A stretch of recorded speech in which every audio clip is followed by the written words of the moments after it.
नमस्कार. खारेपाट न्यूज चॅनलमध्ये आपले सर्वांचे स्वागत. महाराष्ट्र राज्य आंबा उत्पादक संघ आयोजित परिषदेला शेतकरी वर्गाचा मोठा प्रतिसाद.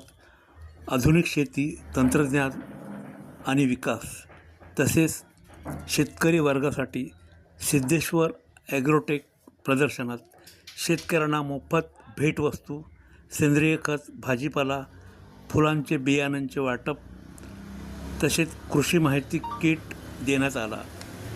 सदर मेळाव्यात रायगड जिल्ह्यातील कृषी क्षेत्रात उल्लेखनीय कार्य केलेल्या शेतकऱ्यांचा सन्मान महाराष्ट्र राज्य आंबा उत्पादक संघाचे अध्यक्ष श्री चंद्रकांत मोकल व अन्य मान्यवरांच्या हस्ते करण्यात आला.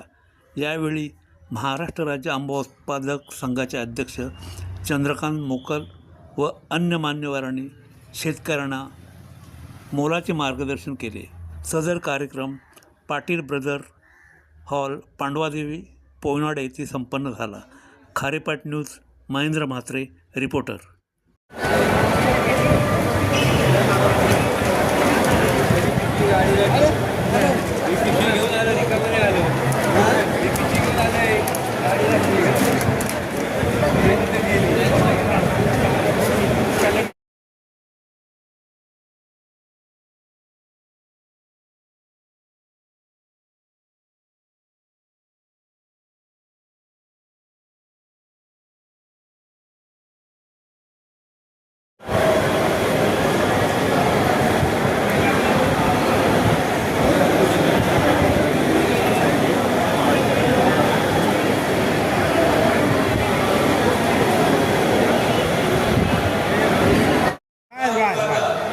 संघाने आयोजित केलेल्या या परिषदेबद्दल आपल्याविषयी जर माहिती सांगितली त्याच्या अंमलबजावणी स्वादाने असो कसाही व्यक्ती असो प्रत्येकाला आता हा व्हावा असा वाटतो. निवडलाय वेळानुसार 3 करोड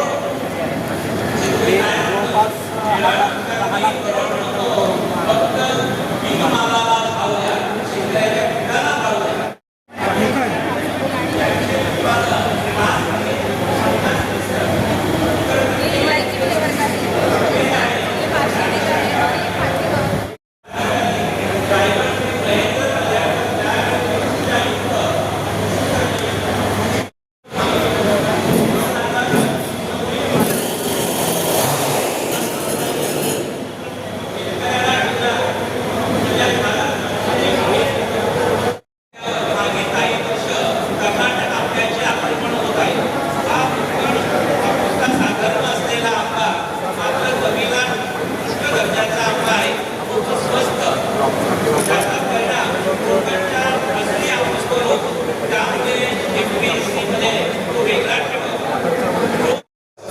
मार्केटिंग हिडको प्रायव्हेट लिमिटेडचे सन्माननीय गेलर साहेब यांचा सत्कार, यांचे देखील स्वागत पुष्प आणि सन्मान चिन्ह देऊन त्यांचं स्वागत करीत आहे.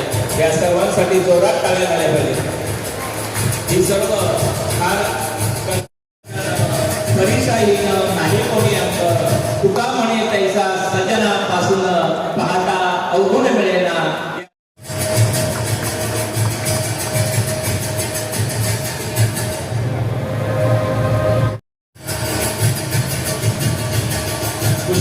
त्यांचे स्वागत करते.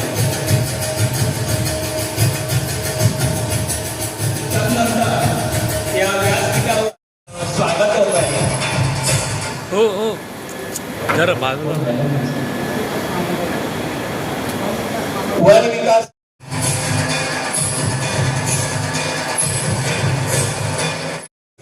कार्तिक साहेब यांना सन्मानित करायचं आहे.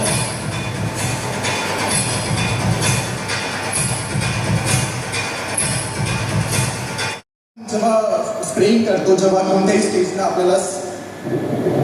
कोणत्याही स्टेजला आपलं जेव्हा स्प्रेइंग करायची असते तेव्हा आपण वॉटर आणि केमिकल म्हणजे प्लांट प्रोटेक्शन फ्लूइड कॉन्सन्ट्रेशन घेऊन आपण एक सोल्युशन बनतो ते आपण स्प्रे करतो. सो जनरली काय होते की 40 to 60% मग आपण काय करतो त्या वेस्ट झालेल्या पदार्थासाठी आपण तेवढं कॅल्क्युलेशन करून आपण ऑलरेडी ॲड करून टाकतो, ज्यामुळे मग आपली कॉस्ट पण वाढते आणि ते टॉक्सिक त्याचं टॉक्सिक मॅक्झिमम रेसिड्यू लेवल हे खूप आवश्यक असते, कारण की त्या गोष्टीमुळेच तुमचं एक्सपोर्ट होईल का नाही हे मॅटर करतं. सो आणि दुसरी गोष्ट म्हणजे शेतकरी बंधु और मंच पे विराजमान सभी विशेष अतिथियों का मैं बहुत बहुत स्वागत करता हूँ. क्षमा प्रार्थी हूँ कि थोड़े मराठी मुझे नहीं आती, कम आती है, तो हिंदी में मेरा प्रेजेंटेशन रहेगा. नेक्स्ट, तो हिंडाल्को इंडस्ट्रीज के बारे में भी बनाती है क्या, फर्टिलाइजर बनाती है क्या? कई लोगों को ये नहीं मालूम कि फर्टिलाइजर बनाती है हिंडाल्को. तो पहले मैं आपको परिचय दे दूँ ये कंपनी का और हमारे प्रोडक्ट का. ये जो हिंडाल्को इंडस्ट्रीज है सभी लोग जानते हैं, बिरला ग्रुप को सभी लोग जानते हैं. ये आदित्य बिरला ग्रुप की एक कंपनी है हिंडाल्को, और हम लोग 36 से ज़्यादा कंट्रीज में हम लोग काम करते हैं. और करीबन हम लोगों का जो टर्नओवर है ग्रुप का वो 5.4 लाख करोड़ का एक टर्नओवर है कंपनी का. लोग हमारे यहाँ काम करते हैं इस ग्रुप के अंदर. तो एक ग्रुप के एक विषय में बताया आपको. नेक्स्ट, जैसे कोई जो पोटास वाला फर्टिलाइजर है वो फ्रूटिंग के समय यूज होता है, जिसमें फास्फोरस ज़्यादा है, नाइट्रो फ्लावरिंग से होता है, लेकिन हमारे यहाँ पे यूज करते हैं इसके लिए कि अक्सर डेफिशिएंसी होती है एरिया में. और सल्फर खासतौर से दाल वाली फसलें, तेल वाली फसलें, इसके अलावा मूंगफली है, आपका जो है ये सोयाबीन है, इन फसलों में सल्फर की विशेष जरूरत है. विशाल पुष्पगुच्छ आणि सन्मान चिन्ह देऊन त्यांचं स्वागत करायचं आहे. धन्यवाद मेरे साहेब, धन्यवाद. वेगळा ग्रुपच्या हिंडाल्को कंपनीचे मुख्य कार्यकारी अधिकारी आदरणीय पाठक साहेब यांना विनंती केली की आपण या ठिकाणी जे आपले प्रॉडक्ट आहेत ते प्रॉडक्ट महाराष्ट्र राज्य आंबा उत्पादक संघाच्या माध्यमानं आणि आमच्या राज्यामध्ये असलेलं नेटवर्क, या नेटवर्कच्या माध्यमानं आपलं प्रॉडक्ट जास्तीत जास्त लोकांपर्यंत पोहोचवण्यासाठी आम्ही प्रयत्न करू. यासाठी युनिव्हर्सल बायोटेक कंपनीचे संचालक जे सोनकर साहेब आहेत, विश्वास सोनकर, त्यांनी देखील या ठिकाणी आलं, त्यांचं मी स्वागत करतो. आमचे स्मार्ट म्हणून जे शासनाचा प्रकल्प आहे त्याचे प्रतिनिधी या ठिकाणी उपस्थित आहेत. फॉरेस्ट डेव्हलपमेंट कॉर्पोरेशन लिमिटेडचे प्रतिनिधी आहेत. तसेच LIC आहे, न्यू इंडिया इन्शुरन्स कंपनी. कारण हा या सर्वांना बोलवण्याचा उद्देश एकच आहे की विम्यामध्ये, फळपीक विम्यामध्ये शेतकऱ्यांची जी तो शेतकऱ्यांना खऱ्या अर्थानं त्यांनी प्रीमियम वेळेवर भरूनसुद्धा त्यांना नुकसान भरपाई मिळत नाही. म्हणून शासनाच्या कंपन्यांनी पुढे यावं हा एक उद्देश आहे. या उद्देशासाठी त्यांना बोलवलं. RCMचे जनसंपर्क अधिकारी आताच बाहेर गेले. अशी सर्व मंडळी या ठिकाणी उपस्थित आहेत. या सर्वांचं मी या ठिकाणी मनपूर्वक स्वागत करतो. आणि आमचे सागर पडवीच्या भावनेने या ठिकाणी आलं आणि या ठिकाणी अनेक सत्कार मूर्ती आहेत. परंतु कोकण म्हटला म्हणून मला एक चांगली उक्ती आठवली. या मातीला श्वास असावा, चैतन्याचा ध्यास असावा, आनंदाने जगून घ्यावे इथले जीवन गाणे, वाऱ्या संगी पिऊन घ्यावे इथले ऊन दिवाळे. अशा प्रकारचं इथलं अत्यंत चांगलं वातावरण आहे कोकणच्या परशुरामाच्या भूमीमध्ये. परिस्थितीमध्ये हा आम्ही कार्यक्रम केला. कारण प्रचंड प्रमाणामध्ये आपण जी परिषद हवामान बदलवर बोलतो आहे, वातावरणातील बदल, त्याच्यामुळे इतकं तापमान वाढलेलं आहे की बांधवांनो अनेक मंडळी म्हणजे याच्यामुळे मला असं वाटतं की मी माहिती घेतली की 10 ते 15 जण आतापर्यंत हवामान बदलामुळे टेम्परेचर वृद्धी म्हणजे तापमान वाढ याच्यामुळं त्यांचं दुर्दैवी निधन झाले. आपत्ती आहे आणि या आपत्तीतून आपण सर्व उपस्थित आहात. मी आपलं या ठिकाणी मनपूर्वक स्वागत करतो, अभिनंदन करतो आणि आपल्याला धन्यवाद देतो. कारण आपल्याशिवाय आम्ही कार्यक्रम करू शकत नाही. त्याबद्दल हे आपण सर्व धन्यवादास पात्र आहात. आता जसं आपण म्हणतो शुद्ध बीजा मोठी फळे रसाला गोमाटी, त्याप्रमाणे सीड्स म्हणजे आता आपल्याला बियाण्याचं काम सुरू होणार आहे. आणि एकदा पाऊस पडला की आपण संपूर्ण सर्व मंडळी बिझी असाल. परंतु आजची शेती दुरावस्था बघितली, शासनाच्या यंत्रणा असतील, शासनाच्या सबसिडीज असतील, आणि भविष्यामध्ये एक मी आठवतो मला की 1991 साली डॉक्टर मनमोहन सिंग एक सुप्रसिद्ध अर्थतज्ञ आणि रिझर्व्ह बँकेचे गव्हर्नर हे देशाला अर्थमंत्री लाभले आणि संपूर्ण खुली अर्थव्यवस्था झाली. आणि त्याचा परिणाम असा झाला की आम्ही कोकणातून लाकडी बॅगमध्ये आंबा न्यायचो, लाकडी बॅगमधून सिमला आणि या सगळ्या उत्तर भारतातून तो सफरचंद द्यायचा तो लाकडी बॅगमध्ये यायचो. ती दिल्लीला जायचं झाली आणि त्यामुळे आपल्या जशा फलोत्पादनाला किंमत आली तशी तिखटसुद्धा फलोत्पादन आपल्याकडे आलं.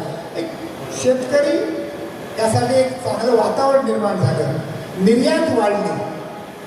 आजची परिस्थिती मागील 1.5 महिन्यापासून इराण आणि अमेरिकेचं जे युद्ध झालं आहे त्याच्यामुळे मध्य पूर्व मिडल ईस्टमधील जो आपण आंबा पिकवतो आंब्याबद्दल जर मी सुरुवातीला बोलतो 15% जो आंबा यावर्षी आहे. परंतु पहिली परिस्थिती अशी होती की 15% आंबा हा मिडल ईस्टमध्ये निर्यात व्हायचा. 15%मधून अर्धा आंबा मिडल ईस्टला निर्यात व्हायचा आणि दुर्दैवानं 1.5 महिन्यापासून आज तिथली निर्यात थांबलेली आहे. त्याचबरोबर संपूर्ण उत्पादन ज्यावेळी आपण पाहिलं 2 महिन्यापूर्वी मोड जळून गेला आणि कोकणामध्ये आंब्यावर फार मोठे थ्रिप्स आणि इतर कीड रोगांचा प्रादुर्भाव झालेला आहे आणि उत्पादन पूर्णपणे घटलेलं आहे.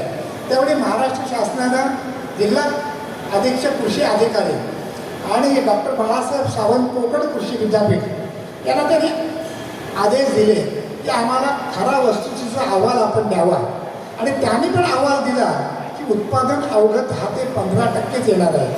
असं असताना सुद्धा दुर्दैवानं आपल्याला जी नुकसान भरपाई मिळायला पाहिजे होती ती मिळाली नाही. आपले बरेचसे शेतकरी बांधवांना माहिती आहे की आपल्याकडे 2020 आणि 2021ला निसर्ग आणि तौत्य चक्रीवादळ झालं. या चक्रीवादळामध्ये सुद्धा शासनानं ज्या झाडांच्या फांद्या मोडल्या त्यांना पैसे दिले, जी झाडं मुळासकट गेली त्यांना पैसे दिले आणि झाडं पुनर्जीवित करण्यासाठी त्यांनी पैसे दिले. 1000 रुपये हेक्टरी मिळाले. म्हणजे आतापर्यंतची सगळ्यात कमी नुकसान भरपाई मिळाली. ठीक आहे, परंतु काही बाबतीत आम्ही चांगलं यश मिळवलं. आमचे बरेचसे कार्यकर्ते या ठिकाणी उपस्थित आहेत आणि त्यांनी मला सहकार्य केलेलं आहे की मागील वर्षाची फळपीक विमा जी योजना होती आंब्याची त्याचा 5 वर्षापूर्वी जो प्रीमियम होता तो सिंधुदुर्ग आणि रत्नागिरीचा चौपट होता. तो 3 वर्ष संघर्ष केल्यानंतर आम्हाला 2 वर्षापूर्वी तो 50% कमी झाला. त्याच्यानंतर मागील वर्षी मोठ्या प्रमाणामध्ये अवकाळी पाऊस, वाढतं उष्णतामान यामुळे शेतकऱ्याला त्यांनी जी नुकसान भरपाई जी आहे त्या भरपाईचं मोठ्या प्रमाणामध्ये 80 ते 90% शेतकऱ्याला मिळवून देण्यात आम्ही यशस्वी झालो. परंतु कंपनीने ज्या प्रकारे GI टॅग मिळाला पाहिजे आणि तो पण शेतकरी 3-4 वर्ष स्ट्रगलमध्ये आहे. तोंडली उत्पादन आज अलिबाग आणि मुरुडची तोंडली मला तुम्हाला सांगायचं जर आपल्याला आता येत नाही जून नंतर तो मला असं वाटतं 200-240 कोटीपर्यंतच आपण जाऊ. पण यासाठी शेतकऱ्यांनी कष्ट घेतले. शेतकऱ्यांचं पुनश्च अभिनंदन आणि त्याला धन्यवाद. आणि याच्यापूर्वी 2015 ते 2025 मी सुदैवानं साऊथ ईस्ट एशिया म्हणजे आपले जे फिलिपिन्स, म्यानमार, आमच्या बाकीचे थायलंड आणि अशा एक जवळपास 6 ते 7 कंट्रीसाठी रेस्पॉन्सिबल होतो. तिथे एक ॲग्रोनॉमी म्हणून जॉब करत होतो. ॲग्रोनॉमिस्ट करणंच फार मुश्किल जातं. पण माझा महत्त्वाचा मुद्दा असा आहे की काल परवा एक ॲग्रोवनला लेख वाचल्यानंतर मोकाशी साहेबांनी फार फोर्स केल्यानंतर मी एक 10 मिनिटांकरता इथे यायचं ठरवलं. तो जे बेसिकली 1990ला ज्यावेळेस गॅट करार झाला, गॅट म्हणजे जागतिक बाजारपेठ सगळ्या कंट्रीसाठी ओपन झाली. त्याचा एक प्रमुख उद्देश असा होता फक्त एकमेकाचं प्रोडक्शन दुसऱ्या बाजारपेठेत टाकणं नव्हे तर टेक्नॉलॉजी ट्रान्सफर किती होते याच्यावर फोकस सेंट्रल गव्हर्नमेंटचा होता. त्या अनुषंगाने आदरणीय कैलासवासी शरद जोशी साहेब यांनी खूप मोठा प्रयत्न केला होता की टेक्नॉलॉजी ट्रान्सफर झाली पाहिजे, बाहेरच्या देशामध्ये टेक्नॉलॉजी आपल्याकडे आली पाहिजे. एक 2 ते 3 एक्झाम्पल तुम्हाला देतो. आणि एक शेवटचं म्हणून सांगतो की आंब्यामध्ये जगाच्या नकाशावर आता सध्या मेक्सिको नंबर 1ला आहे. प्रोडक्शनला नाही, एक्सपोर्टला. बाकीच्या देशामध्ये प्रोडक्शन बघितलं जातं, तुम्ही एक्सपोर्ट किती करता, परकीय चलन किती आणता, याच्यावर डिपेंडन्सी आहे. मेक्सिको नंबर 1ला आहे. ऑफ सीझन मँगो कल्टिवेशन कुठं जर फार सायंटिफिकली होत असेल तर ते फिलिपिन्समध्ये होतं. जरूर कुणाला जर काय कुठल्या कंपनीची जर ट्रिप मिळाली तर तुम्ही फिलिपिन्समध्ये जाऊन बघा. आपल्यापेक्षा थोडासा आणखी गरीबच देश आहे, असं काही फार स्ट्रॉंग डेव्हलप्ड देश नाही आहे. मँगोचं कल्टिवेशन पण आपल्यासारखंच आहे. बॅकयार्ड कल्टिवेशनसाठी 30 मीटरची झाडं, 40 मीटरची झाडं. लिटरली तुम्हाला सांगतो 2012ला ड्रोननं खताचं ॲप्लिकेशन तिथं स्टार्ट झालं पहिल्यांदा. कारण तिथं काय हाय डेन्सिटी प्लांटिंग नव्हतं, छोटी झाडं नव्हती, 30 मीटरची झाडं होती. आणि सगळ्यात इम्पॉर्टंट सांगतो की बर्ड ब्रेकिंग एजंट म्हणून एक 13045 पोटॅशियम नायट्रेट म्हणून फिलिपिन्समध्ये 1970ला त्याचा शोध लागला गेला की हा बर्ड ब्रेकिंग एजंट आहे जो ऑफ सीझन मँगो फ्लॉवरिंग काढू शकतो. त्या सायंटिस्टच्या एका पेपरवर आज कमीत कमी जवळपास 70 ते 75 सायंटिफिक जर्नलमध्ये पेपर पब्लिश झालेले आहेत की सोडियम नायट्रेट आणि पोटॅशियम नायट्रेट जर तुम्ही ऑफ सीझन मँगोला पॅक्लोबिट्रोझॉल वापरल्यानंतर जर तुम्ही याची फवारणी केली, गॅरंटेड फ्लॉवरिंग होते. आता ही टेक्नॉलॉजी याच्यामध्ये काय विशेष असं काही. सांबरे सर यांचं एक मायेची शाल, पुष्पगुच्छ आणि सन्मान चिन्ह देवताना सन्माननीय सुनील जांभरे सर यांनी विचार मंचाकडे यायचं आहे. सुनील जांभरे सत्कार करायचा आहे. शेतकऱ्याचा मुली किती हुशार असतात आणि मुलगी देखील फार मुलांच्या बरोबर खाद्याला पुरस्कारात त्यांना सन्मानित करण्यात येत आहेत. धन्यवाद चंद्रकांत मोकलजी, धन्यवाद पडगलीवार साहेब. यानंतर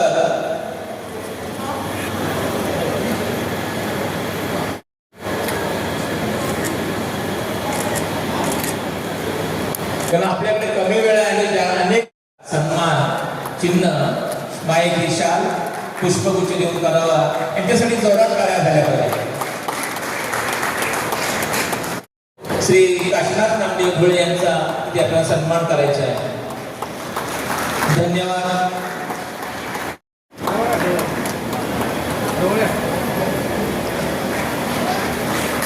या सर्व मान्यवरांसाठी जोरात टाळ्या झाल्या पाहिजे. तदनंतर सन्मानित करण्यात येत आहे चंद्रकांत दत्तात्रय पाटील यांचा यशो.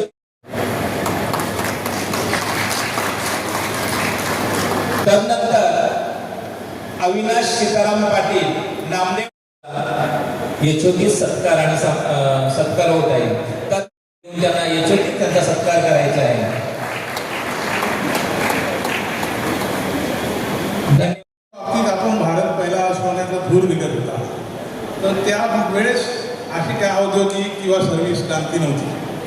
ही सर्व एक गोष्ट होती जी ग्रामीण भागातल्या म्हणजे स्वयंपूर्ण शेती जी होती. पूर्वी शेतीमध्ये घरचीच बियाणं वापरली जायची, घरची शेणखतं वगैरे, गाई गुरं बैल अवजारांनी शेती करायची आणि त्यामुळं आपण जे खायचो ते सेंद्रिय होतं. त्यावेळेस काय रासायनिक खतं, हायब्रिड बियाणं वगैरे अशा काही गोष्टी नव्हत्या. सन्माननीय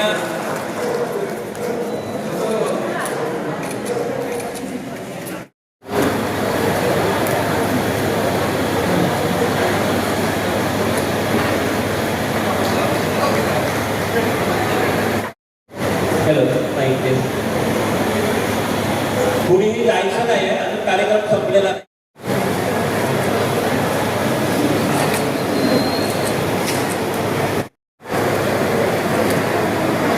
तसेच या ठिकाणी विकास हर्णेकर,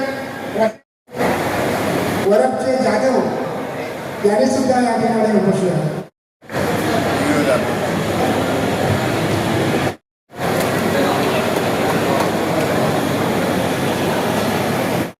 त्यांनी व्यासपीठावर येईल.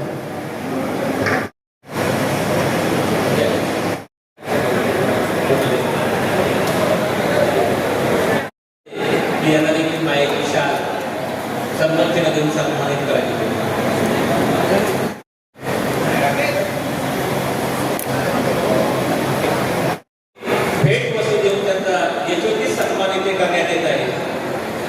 धन्यवाद चंद्रकांत मोकाजी, धन्यवाद. राज्य आंबा उत्पादक संघाच्या वतीने आज या ठिकाणी कृषी फलोत्पादन सिंचन प्रक्रिया दुग्ध विकास पशुसंवर्धन मोर्चे वेअरहाऊसिंग परिषद व सिद्धेश्वर आग्रोटेक प्रदर्शनाचं आयोजन या ठिकाणी झालं.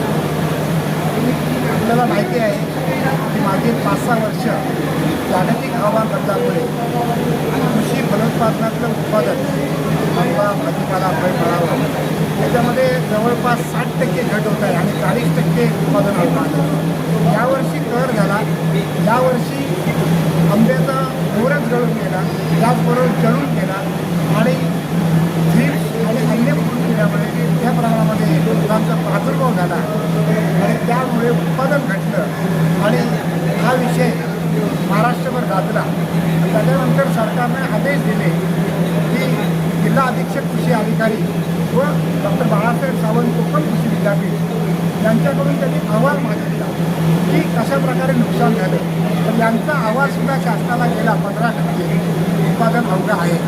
आणि असं असून देखील शासनाने विधानसभेचं अर्थसंकल्प अधिवेशन संपण्यापूर्वी 1 दिवस अगोदर घोषणा केली की हेक्टरी 22,500 रुपये ही शेतकऱ्याला नुकसान भरपाई मिळेल. ही अत्यंत दुर्दैवाची गोष्ट आणि कोकणातील शेतकऱ्यांच्या तोंडाला पानं पुसणारी गोष्ट आहे. कारण याच्यामध्ये उत्पादन आतापर्यंत जेवढं उत्पादन कमी झाल्यानंतर जी नुकसान भरपाई मिळते त्याच्यापेक्षा जवळपास 75% नुकसान भरपाई कमी मिळाली. या सगळ्या प्रक्रियेमध्ये कोकणातल्या शेतकऱ्यांनी 5 लाख रुपये हेक्टरी आंब्यासाठी व 3 लाख रुपये हेक्टरी काजूसाठी मागणी केली. आणि असं असून देखील शेतकरी आपल्याला फार कमी प्रमाणात मिळालं. जनजागृतीचा आजचा विषय होता आजच्या परिषदेचा. दुसरं असं की आपले जे उत्पादन आहे संपूर्ण आंब्याचं त्याच्यामध्ये 15% उत्पादन हे निर्यात होतं आणि निर्यातीचं अर्ध उत्पादन हे मिडल ईस्ट पूर्व देशामध्ये होतं. आणि दुर्दैवानं यावर्षी इराण आणि अमेरिका युद्धामुळं ही संपूर्ण निर्यात प्रक्रिया ठप्प झाली. प्रक्रिया उद्योग थांबले आणि याचा एक परिणाम